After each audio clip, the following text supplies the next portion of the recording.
Have you ever trusted someone so much that the thought of betrayal never crossed your mind? That's how I felt about my girlfriend Sarah and my best friend Mike.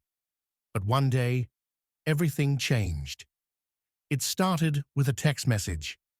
Sarah left her phone on the table while she showered. I wasn't the type to snoop, but something felt off. Her behavior had been strange, always on her phone, distant, and making excuses to stay out late. When her phone buzzed, I glanced at the screen. The message was from Mike. "Last night was amazing. Can't wait to see you again." My heart sank.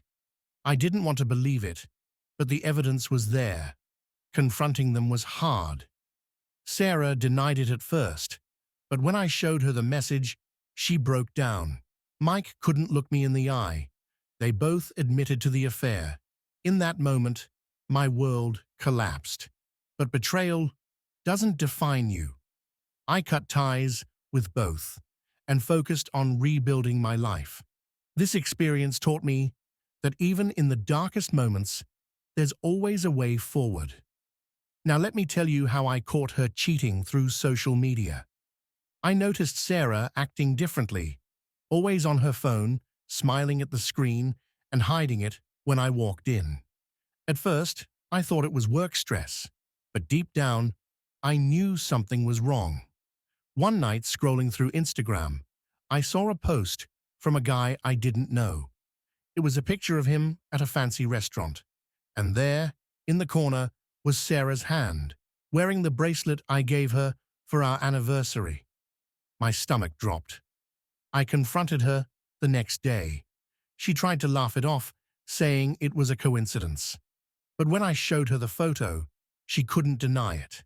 She admitted to seeing him behind my back for months. I was devastated. But here's the silver lining. This taught me the importance of self-respect. I ended things with Sarah and focused on myself. I learned that trust is earned, not given, and that I deserve someone who values me. A few weeks later, I got a message from the guy in the photo. He said, "I had no idea she was in a relationship with you. She told me you two had broken up months ago." My heart raced. I felt anger, confusion, and relief. Anger because Sarah lied to both of us.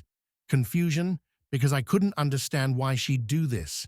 And relief because it confirmed I wasn't the problem. She was. I met him in person. It was awkward, but as we talked, I realized he was just as much a victim of her lies as I was. We had a long conversation about trust and moving on. It helped me see things differently. Meanwhile, Sarah tried to reach out, texts, emails, even showing up at my apartment, begging for another chance. But I stood my ground. I told her, "You had your chance, and you chose to throw it away. I deserve better." Cutting her out of my life was the best decision I ever made. I focused on my career, hobbies, and friendships. I even started therapy to work through the trust issues her betrayal left me with. Slowly, I began to heal. Then, I met someone new. She was kind, honest, and everything Sarah wasn't. At first, I was hesitant to trust, but she was patient.